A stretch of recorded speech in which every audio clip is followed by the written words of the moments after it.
संदीप ने टीवी बंद किया और सोने की कोशिश की। कुछ देर बाद नींद ने डेरा डालना शुरू कर दिया। अभी पूरी आंख लगी भी नहीं थी कि अचानक संदीप चौंक कर उठ बैठा। आंखें खोली तो देखा पलंग के पास कोई खड़ा है। कौन है? घबराहट में संदीप के मुंह से निकला। मैं हूँ अंकल। मैं कौन? अरे यार अंकल, पूजा हूँ मैं। पूजा, तुम इस समय यहाँ क्या करने आई हो? संदीप ने पूछा। अंकल, मुझे नींद नहीं आ रही है। अपने कमरे में डर लग रहा है। मैं अकेली वहाँ नहीं सो सकती। पूजा, पागल मत बनो। जाओ अपने कमरे में, अपने आप नींद आ जाएगी। नहीं अंकल, डर लगता है। मैं तो यहीं पर सोऊंगी। पूजा, समझा करो, तुम अब छोटी बच्ची नहीं रही। अरे अंकल, इसीलिए तो यहाँ सोने आई हूँ। इतना कहते ही पूजा संदीप के पास लेट गई। संदीप की सांसें एक का एक फूलने लगी। वो पलंग पर एक कोने पर सरक गए। घबराहट के मारे बुरा हाल हो रहा था। उन्होंने पूजा की तरफ देखकर कहा, प्लीज पूजा, ये गलत है। हमारी संस्कृति इसकी इजाजत नहीं देती। कम से कम हम दोनों की उम्र का फर्क तो देखो। मैं तुम्हारे पापा की उम्र का हूँ। पूजा ने भी करवट बदली और संदीप से एकदम चिपक कर बोली, ओ प्लीज अंकल, मुझे बेकार की बातें मत समझाइए। आपको समझ नहीं आता तो मैं आपको बता देती हूँ। अब जमाना बदल गया है। जो भूख लगने पर भोजन नहीं करता वो पागल है। प्लीज कहना मानो बेटी। कल तुम्हारे पापा को मालूम होगा तो वो मेरे बारे में क्या सोचेगा। अरे अंकल, आप प्लीज डरिए मत। किसी को कुछ पता नहीं चलेगा। जो होता है हो जाने दीजिए ना। और वैसे भी जो होता है वो अच्छे के लिए ही होता है। जहाँ प्यार पनपता है वहाँ उम्र का हिसाब नहीं देखा जाता। आजकल जमाना बदल गया है। अचानक उसने अपनी बंद मुट्ठी संदीप की तरफ बढ़ा दी। संदीप ने पूछा, ये क्या है? पूजा ने कहा, अंकल, ये आपकी दवा है जो आज सुबह मेडिकल शॉप से खरीदी थी। इतना कहते हुए उसने अपनी बंद मुट्ठी खोली। उसमें एक पैकेट था। ये देखकर संदीप की आंखें आश्चर्य से फटी की फटी रह गईं। वो समझ गया कि वास्तव में जमाना बदल गया है। आखिर वो भी क्या करता, वो भी तो एक मर्द था ना। संदीप ने नए जमाने के सामने अपने घुटने टेक दिए और अगले ही पल उसने अपना हाथ आगे बढ़ाया और पूजा को अपनी। हेलो दोस्तों, स्वागत है आप सभी का हमारी एक और रोमांचक कहानी में। उम्मीद करती हूँ आपको ये कहानी बेहद पसंद आएगी। संदीप को अपने दोस्त सागर के पास लंदन आए हुए 1 महीना गुजर गया था। दोनों बचपन के पक्के दोस्त थे। इसी बीच सागर को दुबई में कुछ काम था, इसलिए वो अपनी बेटी पूजा को संदीप के पास छोड़कर 1 हफ्ते के लिए दुबई चला गया। अब पूजा और संदीप घर पर बिल्कुल अकेले थे।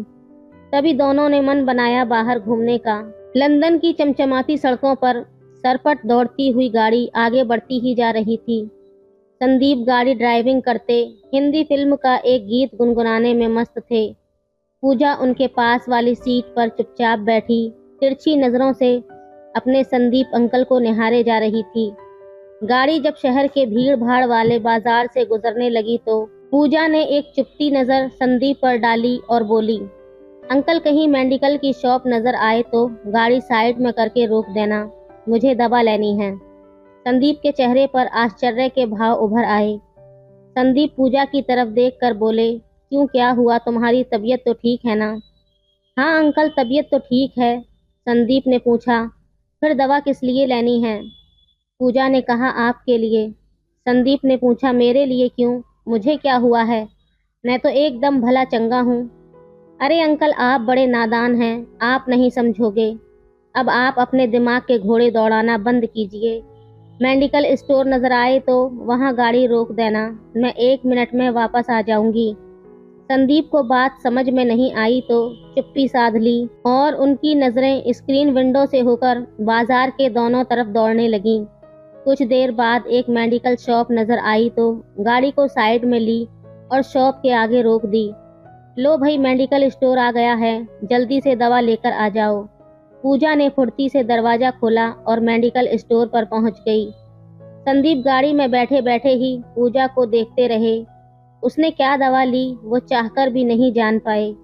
पूजा ने दवा को पर्स में डाला और पैसे देकर फौरन वापस आकर गाड़ी में बैठ गई। वो संदीप की तरफ देखकर बोली, अंकल हो गया काम, अब घर चलिए। संदीप को कुछ भी समझ में नहीं आया। उन्होंने गाड़ी को गियर में डाला और गाड़ी अगले ही पल हवा से बातें करने लगी। ड्राइविंग करते करते उन्होंने पूजा पर एक नज़र डाली।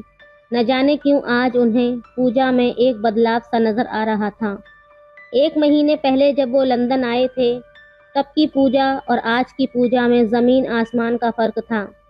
पिछले 3 दिनों में तो उसके हाव भाव एकदम बदल से गए थे। ये सब सोचते सोचते वो विचारों में खो गए। कल सुबह संदीप जल्दबाजी में बाथरूम में घुसे तो उनके पाँव के नीचे की ज़मीन खिसक गई थी। वहाँ पर पूजा पहले से ही नहा रही थी। उसके तन पर एक भी कपड़ा नहीं था। संदीप फौरन बाहर आ गए। पूजा की पीठ दरवाजे की तरफ थी। शायद उसने संदीप को नहीं देखा था। संदीप की सांसें बहुत तेज़ी से चलने लगी थीं। वो सोफे पर गिर पड़े और सोचने लगे कि अच्छा हुआ जो पूजा को कुछ भी मालूम नहीं चला। मगर इसमें गलती तो पूजा की ही थी। पूजा को अंदर से दरवाज़ा बंद करना चाहिए था। उस घटना को गुजरे 24 घंटे से ज़्यादा का समय बीत चुका था, मगर संदीप की आंखों में बाथरूम वाला नज़ारा बराबर घूम रहा था। यौवन की दहलीज पर खड़ी पूजा के उस रूप ने उन्हें झकझोर कर रख दिया था। उन्हें खुद से ज़्यादा गुस्सा पूजा पर आ रहा था। उसने अंदर से दरवाज़ा बंद क्यों नहीं किया? ये लापरवाही थी या जानबूझकर की गई कारस्तानी? नहीं नहीं, ये लापरवाही नहीं हो सकती। ये सब पूजा ने जानबूझकर किया था। अच्छा होगा कि इसका बाप सागर जल्दी से वापस आ जाए। इन विचारों को सोचते सोचते वो बचपन की यादों में खो गए। संदीप और सागर बचपन के दोस्त थे। दोनों के घर आसपास ही थे। साथ ही खेलते कूदते बचपन गुजारा था। एक ही स्कूल में शिक्षा पाई। यूनिवर्सिटी में भी साथ ही दाखिला लिया। बाद में सागर ने सीए की परीक्षा पास करके चार्टर्ड अकाउंटेंट का कार्य शुरू कर दिया और संदीप ने अपने पिता का खेतीबाड़ी का काम संभाल लिया। एक दिन अच्छा रिश्ता आया तो प्रभुदयाल जी ने अपने बेटे सागर का विवाह पूनम के साथ धूमधाम से कर दिया। संदीप शादी के कामों में 1 महीने तक जुटा रहा। सागर के सभी सूट उसने अपनी पसंद से सिलवाए। बारातियों की लिस्ट बनाने से लेकर प्रीतिभोज का मेन्यू तय करने तक में उसने प्रभुदयाल जी की मदद की। लोग भी कहने लगे कि सागर और संदीप दोस्त नहीं बल्कि भाई हैं। कुछ समय बाद संदीप की भी शादी हो गई। उसकी शादी में सागर तो आया था, मगर उसकी पत्नी पूनम नहीं आई थी। संदीप को बुरा लगा। उसने अपने दोस्त को खूब खरी खोटी सुनाई। सागर उस दिन कुछ भी नहीं बोला। संदीप की हर बात को उसने सहजता से लिया और गृहस्थी से बनने के बाद दोनों अपनी अपनी गृहस्थी में व्यस्त हो गए। कभी कभार दोनों दोस्त मिलते तो एक दूसरे से शिकवा शिकायत करने में ही समय गंवा देते। संदीप को कई बार लगा कि सागर की गृहस्थी में सब कुछ ठीक नहीं है। उन्हीं दिनों खबर लगी कि सागर की पत्नी को लड़की पैदा हुई है। मिठाई और उपहार देकर संदीप और उसकी पत्नी वापस आ गए। कुछ दिनों के बाद एक दोस्त के द्वारा मालूम पड़ा कि सागर और पूनम की आपस में नहीं बनती। दोनों में रोज ही झगड़े होते रहते हैं। बेटे और बहू के झगड़ों से दुखी होकर प्रभुदयाल जी की एक दिन हार्ट अटैक से मौत हो गई। उनकी मौत के बाद तो सागर और पूनम का मामला बिगड़ता ही चला गया। अपने दोस्त के घर के बुरे समाचारों के बाद संदीप भी चिंतित हो उठा।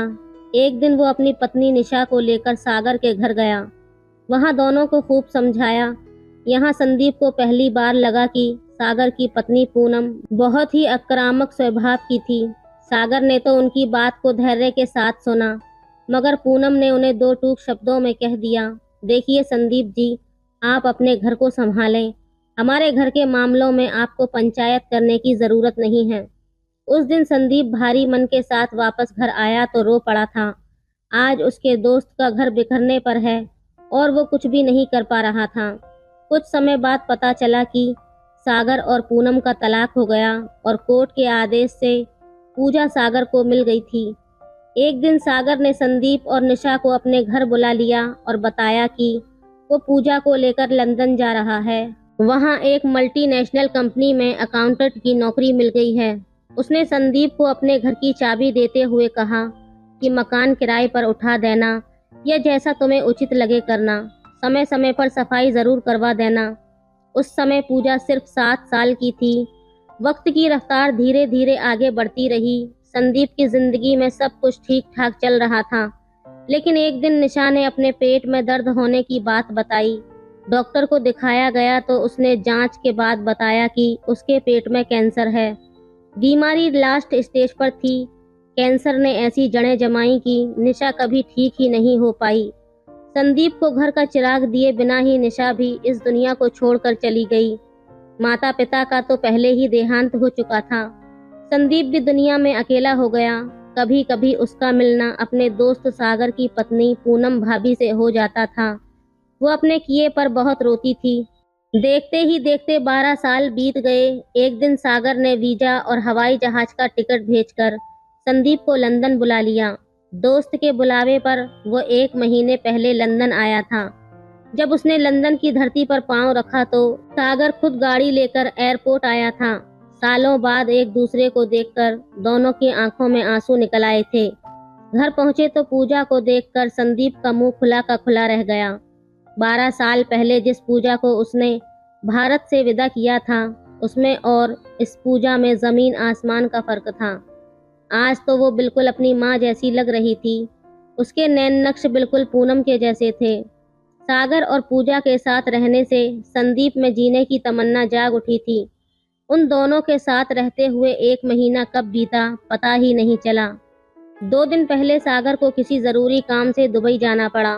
उसने रवाना होते समय संदीप से कहा था, मैं 1 हफ्ते के बाद ही आ पाऊंगा। तब तक तुम्हें मेरी बेटी पूजा के साथ रहना होगा।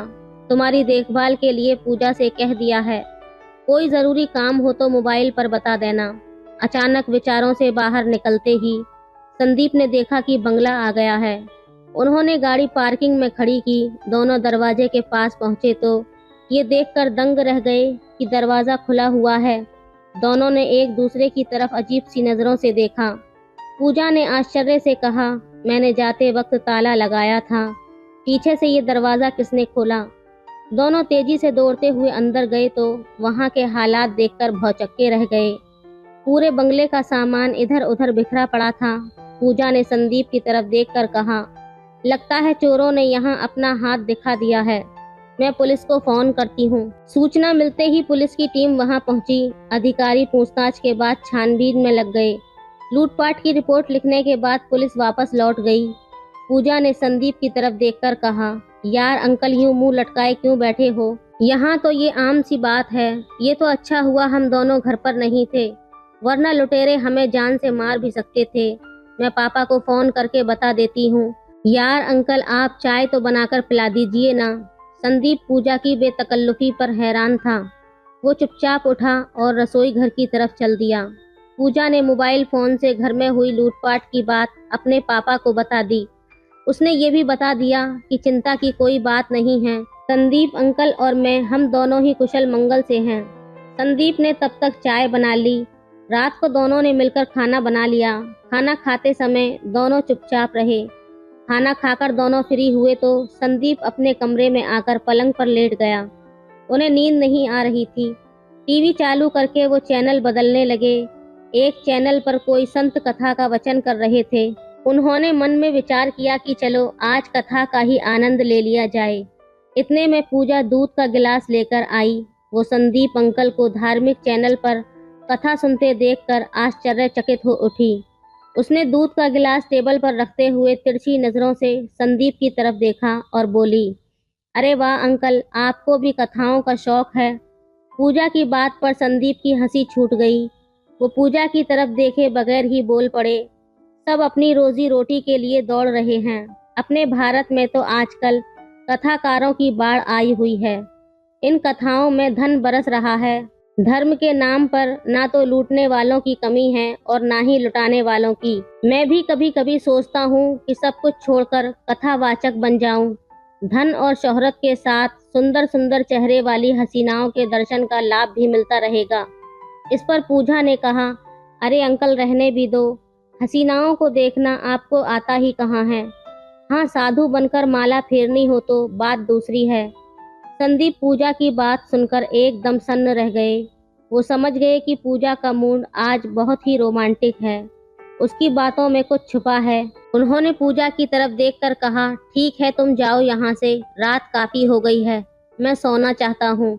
तुम भी अब अपने कमरे में जाकर सो जाओ। पूजा अपने कमरे में चली गई। उसके चेहरे पर मदमस्त कर देने वाली मुस्कान थी। संदीप ने दूध के गिलास की तरफ देखा। आज दूध पीने की इच्छा नहीं हो रही थी। मन में विचार किया कि सागर जल्दी से वापस आ जाए। वो टीवी का स्विच बंद करके सो गए। कुछ देर बाद नींद ने डेरा डालना शुरू कर दिया। अभी पूरी आंख लगी भी नहीं थी कि अचानक संदीप चौंक कर उठ बैठा। आंखें खुली तो देखा पलंग के पास कोई खड़ा है। कौन है? घबराहट में संदीप के मुंह से निकल गया। मैं हूँ अंकल। मैं कौन? अरे यार अंकल, पूजा हूँ मैं। इस समय यहाँ क्या करने आई हो? संदीप ने पूछा। अंकल, मुझे नींद नहीं आ रही है। अपने कमरे में डर लग रहा है। मैं अकेली वहाँ नहीं सो सकती। पूजा, पागल मत बनो। जाओ अपने कमरे में, अपने आप नींद आ जाएगी। नहीं अंकल, डर लगता है। मैं तो यहीं पर सोऊंगी। पूजा, समझा करो, तुम अब छोटी बच्ची नहीं रही। अरे अंकल, इसीलिए तो यहाँ सोने आई हूँ। इतना कहते ही पूजा संदीप के पास लेट गई। संदीप की सांसें एकाएक फूलने लगीं। वो पलंग पर एक कोने पर सरक गए। घबराहट के मारे बुरा हाल हो रहा था। उन्होंने पूजा की तरफ देखकर कहा, प्लीज पूजा, ये गलत है। हमारी संस्कृति इसकी इजाजत नहीं देती। कम से कम हम दोनों की उम्र का फर्क तो देखो। मैं तुम्हारे पापा की उम्र का हूँ। पूजा ने भी करवट बदली और संदीप से एकदम चिपक कर बोली, ओ प्लीज अंकल, मुझे बेकार की बातें मत समझाइए। आपको समझ में नहीं आता तो मैं बता देती हूँ। अब जमाना बदल गया है। जो भूख लगने पर भोजन नहीं करता वो पागल है। प्लीज कहना मानो बेटी। कल तुम्हारे पापा को मालूम होगा तो वो मेरे बारे में क्या सोचेगा। अरे अंकल, आप प्लीज डरिए मत। किसी को कुछ भी पता नहीं चलेगा। जो होता है हो जाने दीजिए ना। और जो होता है अच्छे के लिए ही होता है। जहाँ प्यार पनपता है वहाँ उम्र का हिसाब नहीं देखा जाता। आजकल जमाना बदल गया है। प्यासी तृप्त होगी तो उसका परिणाम मिलेगा। ये विचार नहीं, उपकार होगा। अचानक उसने अपनी बंद मुट्ठी संदीप की तरफ बढ़ा दी। संदीप ने पूछा, ये क्या है? पूजा ने कहा, अंकल, ये आपकी दवा है जो आज सुबह मेडिकल शॉप से खरीदी थी। इतना कहते हुए उसने अपनी बंद मुट्ठी खोली। उसमें एक पैकेट था। ये देखकर संदीप की आंखें आश्चर्य से फटी की फटी रह गईं। वो समझ गया कि वास्तव में जमाना बदल गया है। आखिरकार वो भी क्या करता, वो भी तो एक मर्द ही था। संदीप ने नए जमाने के सामने अपने घुटने टेक दिए और अगले ही पल संदीप ने अपना हाथ आगे बढ़ाया और फिर वही हुआ जिसकी आप सभी कल्पना कर रहे हो। उस रात दोनों ने मिलकर सभी मर्यादाओं को एक ताक में रख दिया और अपनी ख्वाहिशों को पूरा किया। तो दोस्तों, ये थी आज की कहानी। आपको कैसी लगी हमें कमेंट में ज़रूर बताएं। वीडियो अच्छी लगे तो लाइक करें, शेयर करें, सब्सक्राइब करें। धन्यवाद।